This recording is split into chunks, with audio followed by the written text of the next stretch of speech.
नमस्कार दर्शकों, मैं नाज़मा अब्दी, स्वागत है आपका न्यूज़ 30 एक्सप्रेस में। और अब हम आपको लेकर चलते हैं इस वक्त की कुछ बड़ी और अहम खबरों की ओर।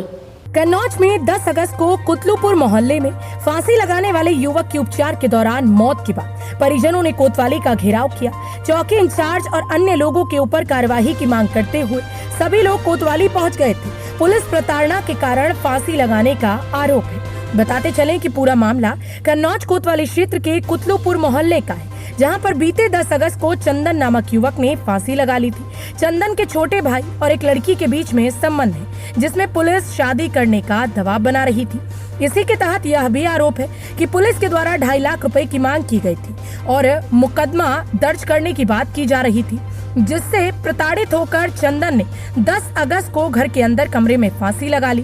हालत गंभीर होने पर उसे कानपुर ले जाया जा रहा था, जहां से सैफई मेडिकल कॉलेज रेफर कर दिया गया था। शुक्रवार को इलाज के दौरान चंदन की जब मौत हो गई तो परिजन उसके शव को घर ले आए। मामले में आक्रोशित परिजनों ने कोतवाली पहुंचकर जमकर प्रदर्शन किया। महिलाएं कोतवाली गेट पर बैठ गईं। इसी बीच मृतक चंदन की पत्नी गेट पर ही बेहोश हो गई। मामले की जानकारी मिलने पर अपर पुलिस अधीक्षक अरविंद कुमार पहुंचे, लोगों को समझाने बुझाने का प्रयास किया, लेकिन अपनी जिद पर अड़े परिजन हटने को तैयार नहीं थे। इस दौरान पुलिस और परिजनों में तीखी नोकझोंक हुई। पूरे मामले में परिजनों का कहना है कि चौकी इंचार्ज और अन्य 6 आरोपियों पर पुलिस के द्वारा मुकदमा दर्ज किया जाए, तभी वह शांत बैठेंगे। विवाद देर रात तक चला। पुलिस और परिजनों के बीच में बातचीत हो रही है। न्यूज़ 30 एक्सप्रेस टीवी के लिए कन्नौज से अश्विनी पाठक की रिपोर्ट।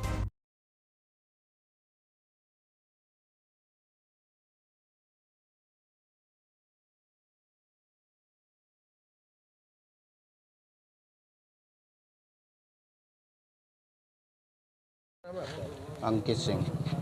क्या हुआ है आपको कोतवाली से क्यों आए? कोतवाली में अभियुक्त पंजीकृत कराने के लिए आए हुए हैं। हमारे जो चाचा के लड़के थे चंदन, उन्होंने 9 तारीख शाम को 5 बजे लगभग फांसी लगा ली थी। उसकी सूचना कोतवाली में लगभग वही 9 बजे दी गई थी।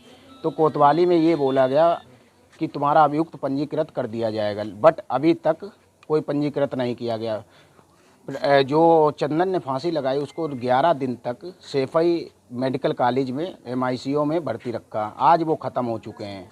जब वो ख़त्म हो गए तो यही चीज़ इंस्पेक्टर साहब के सामने आए हैं, तो उसमें मकर नगर इंचार्ज जो है, जिनकी प्रताड़ना की वजह से हमारे चाचा के लड़के ख़त्म हुए हैं, आज जब अभियुक्त पंजीकृत कराने आए तो यहाँ पे महिलाओं के साथ व जेंट्सों के साथ में बड़ा दुर्व्यवहार किया गया, प्लस प्रताड़ना दी गई, प्लस गाली गलौज की गई है। कोई सुनवाई नहीं हो रही है। जब सुनवाई के लिए कहते हैं तो इंस्पेक्टर साहब और CO साहब भी कोई सुनवाई नहीं कर रहे हैं। क्या मांग क्या कर रहे हैं आप? मांग यही कर रहे हैं कि इंचार्ज साहब का नाम हटाइए अभियुक्त, और बाकी क्या मांग कर रहे हैं? हमारी मांग यही है कि अभियुक्त पंजीकृत हो जाए। जिनके खिलाफ? जी जी जी। कौन कौन? ये मकर नगर इंचार्ज हैं और प्लस जो अभियुक्तगण हैं। कितने लोग हैं? अभियुक्तगण 6 लोग हैं, जिन लोगों ने प्रताड़ना दी, प्लस जिन्होंने 2.5 लाख रुपए मुआवजा के लिए, उनके पास जब मुआवजा नहीं हो पाया, उन्होंने अपना मकान भी गिरवी रखने के लिए कहा, बट किसी ने मकान गिरवी नहीं रखा। 3 दिन का समय दिया गया कि 2.5 लाख रुपए आप चौकी में जमा करा दें। अगर नहीं जमा कराते हैं तो आपके ऊपर 376 का मुकदमा पंजीकृत कर दिया जाएगा।